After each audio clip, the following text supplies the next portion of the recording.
संजय मेहता आपकी भाषा को लेकर भी बहुत बोलते हैं। अरे भाई, हमारी भाषा यही रहेगी। उनको महोदय को बोलिएगा कि मीठी भाषा से आप 700 वोट ला पाए थे, चुनाव लड़े थे हमारे बड़े भाई, उनको बहुत शुभकामनाएं, हमारा बड़ा भाई हैं। लेकिन मीठी भाषा जो 700 वोट ला पाए थे, ये हमारी आक्रामकता है कि 1.5 लाख पार चले गए। उम्मीद से ऊपर जो सम्मान और प्यार मिला, ये अद्भुत है, लाजवाब है। और हम उम्मीद करते हैं कि इनके विश्वास पे हम लोग खरा उतरेंगे और जमुआ विधानसभा में हम लोग एक बेहतर परिणाम लेके जाएंगे। अरे भैया, ए भैया,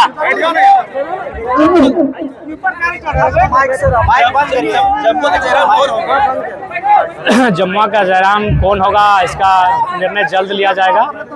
2-3 लोग रिफ्रेश होकर आ चुके हैं और हमें लगता है कि इस वीक तक या इस मंथ के एंडिंग तक उनके नाम की घोषणा कर दी जाएगी। क्या तैयारी है आपका 81 विधानसभा को लेकर? जी, तैयारी इस बार हमारी पुख्ता है। कैडर्स बनाने की तैयारी है, बूथ मैनेजमेंट को तय करने की तैयारी है, और जमुआ, राज, धनवार, ये तमाम जो यहाँ के विधानसभा हैं, हम लगता है कि हम लोग बहुत बेहतर स्थिति में हैं। और इस बार लोकसभा में जो हम लोग उनमें खामियां रही, वो सारी चीजें देखने को नहीं मिलेंगे। सर, जमुआ में और राज, धनवार विधानसभा में की लड़ाई भाजपा से आप क्या सोच रहे हैं? देखिए, सही बात है, कहीं हमारी लड़ाई एनडीए से होगी, कहीं इंडिया गठबंधन से होगी, और उस बीच हम लोग एक विकल्प बन के इस राज्य में आए हैं, तो हमें निराश होने की आवश्यकता नहीं है। हेमंत विश्वकर्मा आपको कहीं यूज तो नहीं कर रहा चाय? नहीं, ठीक है, अगर चाय पे जाएंगे भी तो मीडिया के सामने जाएंगे, कोई बंद कमरा नहीं होगा। सब लोग देखेंगे कि चाय का प्लेट कैसा था। अगर बाय द वे चूंकि मेहमान है, अगर एक मेहमान अगर प्रेस के माध्यम से अगर ये संदेश दे रहे हैं, तो मेहमान का स्वागत करना झारखंड की मिट्टी की पहचान रही है। लेकिन सर, उसकी आदत है धोखा देने की ना। ठीक है, हम लोग नौजवान हैं और इस उम्र में धोखे को बड़े अच्छे से बारीकी से समझते हैं, धोखा नहीं खाएंगे। माहौल है पर चुनाव झारखंड में। देखिए, हम लोगों ने आवेदन दिया था और आवेदन से हमें लगा कि शायद 60+ सीटों से आवेदन आया है, पूरे 81 नहीं आए हैं। तो जहां से आवेदन आया है वहां से तो लड़ेंगे ही। उसके बाद कुछ लोग ऐसे बेहतर नेतृत्व आ जाते हैं, तो हम लोग सोचेंगे नहीं, 60+ सीटें हमारे पास हैं। 5100 रुपया का जो है वो... नहीं, ऐसा आप देख लीजिएगा, उसके लिए वो आवेदन के नाम पर नहीं है, वो विधानसभा चुनाव लड़ने के नाम पर नहीं है। हमारी पार्टी का रजिस्ट्रेशन हो चुका है, उसका रजिस्ट्रेशन नंबर अलॉटमेंट किया जा चुका है, और हर एक पार्टी का एक संविधान होता है, चाहे बीजेपी रहे, जेएमएम रहे, आजसू रहे, कांग्रेस रहे, बिना संविधान की कोई पार्टी नहीं होती है। उसका रजिस्ट्रेशन एक मेथड के आधार पर होता है। तो वहाँ आपको ये बताना पड़ता है कि आपके केंद्र कमेटी की बैठक कब होगी, जिला कमेटी की बैठक कब होगी, आप सदस्यता शुल्क क्या लेंगे। तो उसमें हमारा जो केंद्र पदाधिकारी है उनका शुल्क है, जिला पदाधिकारी का शुल्क है, प्रदेश टीम का शुल्क है, तो वो शुल्क वाजिब है, संवैधानिक है। खबरों में इस तरह से सामने आ रहा है कि आप पीछे पुराने साथियों को पीछे नहीं, किसी को नहीं छोड़ रहे हैं। जो लोग, देखिए, पहला बात स्पष्ट जान लीजिए कि इस लोकसभा के चुनाव में आज जेवीएस कैसे संगठन का ये विश्वास था कि लोगों ने झाड़ कर वोट देने का काम किया है। तो पुराने साथी अगर ग्राउंड में रहेंगे, सवाल यहाँ नया और पुराना का नहीं है, सवाल है निष्ठा का। हमारी पार्टी निष्ठा को तराश रही है। हम लोग चाहते हैं कि आदरणीय बाबूलाल मरांडी जी बगल के हैं, उनसे हमारे विचारों में असहमति हो सकती है, लेकिन उन्होंने भी एक दल तैयार किया था, उनके दल से दूसरे दल में जाते गए, उनको नाम मिला, पहचान मिला उनके दल से, और सब भागते गए। तो हम लोग निष्ठा को चेक कर रहे हैं, उस निष्ठा के पैरामीटर में, पैमाने में वो फिट बैठेंगे तो बिल्कुल हमारे साथ कंधे से कंधा मिलाकर चलेंगे। एक बात सामने आ रही थी अमित माथुर की, क्या अमित माथुर जेएलकेएम से चुनाव लड़ेंगे? देखिए, अभी तक बात नहीं हो पाई है। अगर इस पर आएगी तो जो हमारी कोर कमेटी तय हुई है, केंद्र कमेटी तय हुई है, तमाम संसदीय बोर्ड तय हुए, सब मिलकर एक रायशुमारी प्रकट करेंगे, और उसमें जो बहुमत होगा, सबको अपना मत रखने का अधिकार रहेगा, और जो बहुमत होगा उसके आधार पर हम लोग तय करेंगे। जयराम माथुर कब क्लियर कर रहे हैं कि खुद कौन सा सीट से चुनाव लड़ेंगे? हमें लगता है कि जब पहली सूची जारी होगी तो उसमें हमारे भी एक सीट का घोषणा हो जाएगा कि वो 2 सीटें कौन सी होगी जिसमें हम लोग चुनाव लड़ेंगे। आप 3 सीट पे चुनाव लड़ने की? नहीं, 3 नहीं लड़ सकते ना, 2 सीट से आप चुनाव लड़ सकते हैं। क्यों? जयराम माथुर को किस चीज की डर है? नहीं, डर किसी बात का नहीं है, लेकिन हमें इस बात का विश्वास है कि जिन 2 सीटों पर हम चुनाव लड़ेंगे, उनके जो भौगोलिक सीमाएं हैं उन पे उसका प्रभाव रहेगा। तो मैं 2 सीटों पर इसलिए लड़ रहा हूँ ताकि 12 मेरे जो प्रत्याशी हैं उनकी सीटों पे प्रभाव पड़ेगा। जो सांसद का चुनाव लड़ चुके हैं, क्या जेबीकेएसएस जेएलकेएम से? देखिए, आप सवाल है कि बिल्कुल लड़ भी सकते हैं, नहीं भी लड़ सकते, यानी कंफर्मेशन नहीं, लड़ भी सकते हैं। ये तय करेगी जनता का फीडबैक। क्योंकि देखिए, संसद के चुनाव लड़ चुके हैं, जैसे मैंने 3.5 लाख वोट लाया, तो 3.5 लाख वोट लाने के बाद मैं लगातार फील्ड पे हूँ, कभी जीएम से बैठ रहा हूँ, कभी बीडीओ से बैठ रहा हूँ, कभी शिकायत लेकर डीसी के पास बैठ रहा हूँ। तो ठीक उसी प्रकार जनता के बीच जो लोग ज़्यादा बैठे हैं, और जनता ने कहा कि नहीं, इस बार ये विधानसभा के प्रत्याशी हमारे होने चाहिए, लोकसभा में इनको हमने वोट दिया था, इन्होंने अच्छा काम किया, तो नो डाउट वो विधानसभा में भी दिखेंगे। लेकिन जो ऐसे प्रत्याशी हैं जो चुनाव के बाद शून्य हो गए, या फिर कहीं गुम हो गए तो उन पर विचार किया जाएगा। आपके एक सक्रिय साथी संजय मेहता का एक पत्र आपके नाम आया। देखिए, आप भी पढ़े लिखे हैं, आप भी पढ़े लिखे हैं, आपको भी जानकारी होना चाहिए कि कोई भी पत्र अगर आता है, कोई सुझाव आता है तो पार्टी के फोरम में आता है, सोशल मीडिया में नहीं आता है। किस पार्टी में मतभेद, जब ढोलो जी प्रत्याशी बने थे ना तो बीजेपी के तमाम विधायक और सांसदों ने विरोध किया था।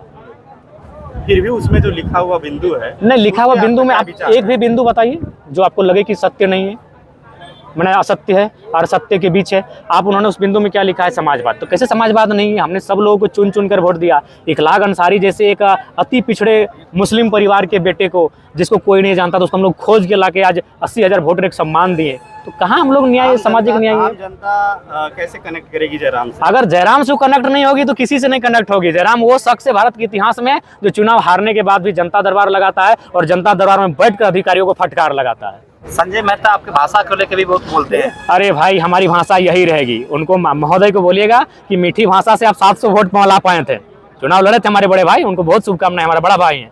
लेकिन मीठी भाषा से 700 वोट ला पाए थे, ये हमारी आक्रामकता है कि 1.5 लाख पार चले गए। इसी भाषा को लोग पसंद करते, क्यों नहीं करेंगे?